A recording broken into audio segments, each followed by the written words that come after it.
Leadership और management की दुनिया में एक बहुत ही नाजुक चुनौती अक्सर सामने आती है। कल्पना कीजिए, एक पुरानी सेटल्ड टीम है जो सालों से एक ही तरीके से काम कर रही है और अचानक एक नया मैनेजर वहां आ जाता है। टकराव होना तो लगभग तय है ना? इस एक्सप्लेनर में हम इसी उलझन को सुलझाने वाले हैं और इसके लिए हम मुंबई के एक आयुर्वेदिक क्लिनिक की बेहद दिलचस्प केस स्टडी का सहारा लेंगे, जो इस पूरी समस्या का एक शानदार समाधान पेश करती है। इस पूरे मामले को सुलझाने के लिए हमारे पास एक व्यवस्थित रोड मैप है। पहले हम क्लिनिक के इस टकराव को समझेंगे, फिर स्थिति को तुरंत शांत करने के उपाय देखेंगे। उसके बाद ड्यूटी बांटने के नए तरीके, एक पारदर्शी रोटेशन सिस्टम और कल्चर के पुनर्निर्माण पर बात होगी। अंत में इसमें डॉक्टर की सबसे अहम भूमिका पर नजर डालेंगे। चलिए, बिना देरी किए शुरू करते हैं। तो सबसे पहले बात करते हैं क्लिनिक के इस शुरुआती टकराव की। आखिर ये परेशानी शुरू कहाँ से होती है? असली मुद्दा तब उठता है जब रोज के काम बांटने की बारी आती है। ये टकराव असल में दो बिल्कुल अलग वर्किंग स्टाइल्स की टक्कर है। जरा सोचिए, एक तरफ है मैनेजर की कॉर्पोरेट एफिशिएंसी, जहां सब कुछ एक सख्त शेड्यूल और लॉजिस्टिक्स के हिसाब से चलना चाहिए, और दूसरी तरफ वो पारिवारिक माहौल जिसमें पुराने कर्मचारी सालों से रचे बसे हैं। उनके लिए ये सिर्फ ड्यूटी का कोई रोस्टर नहीं है, बल्कि एक कला है, एक ट्रेडिशन है। और आयुर्वेद जैसे स्पेशलाइज्ड फील्ड में ये बात और भी गहरी हो जाती है। यहाँ प्राण का कॉन्सेप्ट बहुत ही अहम है। प्राण यानी उस जगह की ऊर्जा या माहौल, और यही एनर्जी मरीजों के ठीक होने की प्रक्रिया पर सीधा असर डालती है। अब अगर क्लिनिक के माहौल में ही तनाव और गुस्सा भरा होगा तो हीलिंग कैसे होगी?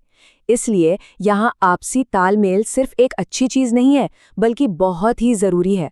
यही कारण है कि जब एक नया मैनेजर बिना किसी बातचीत या कॉन्टेक्स्ट के नई ड्यूटियां थमा देता है, तो उन पुराने कर्मचारियों के मन में एक गहरा सवाल उठता है, मुझे क्यों नहीं? ये डर सताने लगता है कि क्या उनके सालों के अनुभव को कम आंका जा रहा है। और सच कहूं तो ये उनके लिए एक बहुत बड़ी भावनात्मक चोट होती है। तो अब आते हैं हमारे दूसरे चरण पर, स्थिति को तुरंत शांत करना। कोई भी नया नियम या लॉजिस्टिकल पॉलिसी थोपने से पहले सबसे जरूरी काम है स्टाफ के इस बढ़ते हुए भावनात्मक तापमान को कम करना। इसके लिए सबसे पहला और प्रभावी कदम है एक सुरक्षित वेंटिंग सेशन रखना, जहां मैनेजर मौजूद न हो और स्टाफ खुलकर अपनी बात कह सके।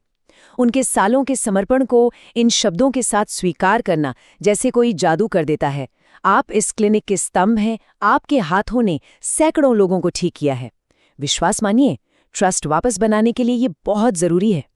और हाँ, इसी दौरान क्लिनिक की लीडरशिप को नए मैनेजर को भी अलग से कोचिंग देनी होगी। मैनेजर को ये बात अच्छे से समझानी होगी कि ऐसे फील्ड्स में स्टाफ के लिए उनके काम की कला एक परफेक्ट टाइम टेबल से कहीं ज्यादा मायने रखती है। जब भावनाएं थोड़ी शांत हो जाएं, तब हम तीसरे चरण की तरफ बढ़ते हैं, ड्यूटी बांटने का नया तरीका। अब समय आ गया है कठोर टॉप डाउन फैसलों को पीछे छोड़ने का। यहाँ हर कर्मचारी की खास विशेषज्ञता को पहचानना सबसे अहम है। पिचछिल या शिरोधारा जैसी आयुर्वेदिक थेरेपीज का ही उदाहरण ले लीजिए। ये बहुत ही टेक्निकल उपचार हैं जिनके लिए एकदम अलग और खास स्किल्स चाहिए होते हैं। ये जानना बहुत जरूरी है कि कौन सा थेरेपिस्ट किस काम में उस्ताद है। इस विशेषज्ञता को सही तरीके से सामने लाने के लिए 3 स्टेप्स हैं। सबसे पहले एक पब्लिक स्किल मैट्रिक्स बनाएं, फिर अनुभवी स्टाफ को लीड थेरेपिस्ट जैसा कोई औपचारिक पद दें, और अंत में शुरुआती महीने का शेड्यूल उनकी सलाह लेकर बनाएं। ऐसा करने से वो डिफेंसिव नहीं रहते, बल्कि टीम के वैल्यूएबल पार्टनर्स बन जाते हैं। आगे बढ़ते हैं चौथे चरण पर, पारदर्शी रोटेशन सिस्टम। भविष्य में होने वाली किसी भी शिकायत को हमेशा के लिए दूर करने के लिए इस पूरे ऑपरेशनल सिस्टम को एकदम ट्रांसपेरेंट बनाना ही होगा। इसके लिए रोटेशन के एकदम स्पष्ट नियम तय करने होंगे। जैसे ही स्टाफ को ये बताया जाता है कि ड्यूटियां दिन की शारीरिक थकावट, मरीजों की खास मांगों या फिर बर्नआउट को रोकने के लिए बांटी जा रही हैं, तो अचानक सब कुछ बदल जाता है। वो शेड्यूल जो पहले मनमाना लग रहा था, अब पूरी तरह से तार्किक और फेयर लगने लगता है। इन सभी नियमों को कागज पर स्टैंडर्ड ऑपरेटिंग प्रोसीजर्स यानी एसओपीज के रूप में दर्ज करना एक मास्टर स्ट्रोक है। इसका फायदा ये होता है कि कर्मचारी अब असाइनमेंट्स को मैनेजर का कोई व्यक्तिगत हमला नहीं मानते, उन्हें समझ आ जाता है कि ये बस क्लिनिक के काम करने का एक तय तरीका है। अब आते हैं 5वें चरण पर, क्लिनिक के कल्चर का पुनर्निर्माण। सिर्फ ऑपरेशनल चीजें फिक्स कर देना काफी नहीं है, हमें आपसी संबंधों को भी फिर से जोड़ना होगा। ये आपसी तालमेल कुछ बहुत ही सोचे समझे कदमों से वापस आता है, जिसे ऐसे माहौल में अक्सर सत्संग भी कहा जाता है। जैसे दिन की शुरुआत एक मॉर्निंग ब्रीफिंग से करना, जहां मैनेजर लॉजिस्टिक्स संभाले और डॉक्टर हीलिंग इंटेंट सेट करे, या काम से बाहर पर्सनल बॉन्ड बनाने के लिए एक ब्रिज लंच आयोजित करना। और जब मैनेजर मरीजों के अच्छे फीडबैक के आधार पर स्टाफ की सबके सामने तारीफ करता है, तो ये पूरी टीम को एक साथ ले आता है। और अब हम पहुंच गए हैं अपने छठे और अंतिम चरण पर, डॉक्टर की अहम भूमिका। इस पूरे बदलाव की प्रक्रिया में सबसे बड़ा मीडिएटर क्लिनिक का मुख्य डॉक्टर ही होता है। ये बात बिल्कुल साफ है कि इस नए ढांचे को लागू करने के पहले 30 दिन बहुत ही नाजुक होते हैं। इन 30 दिनों में डॉक्टर बिल्कुल भी पीछे नहीं हट सकते। उन्हें एक कल्चरल एंकर बनकर लगातार मौजूद रहना होगा, ताकि ये नई टीम डायनामिक पूरी तरह से स्टेबल हो सके।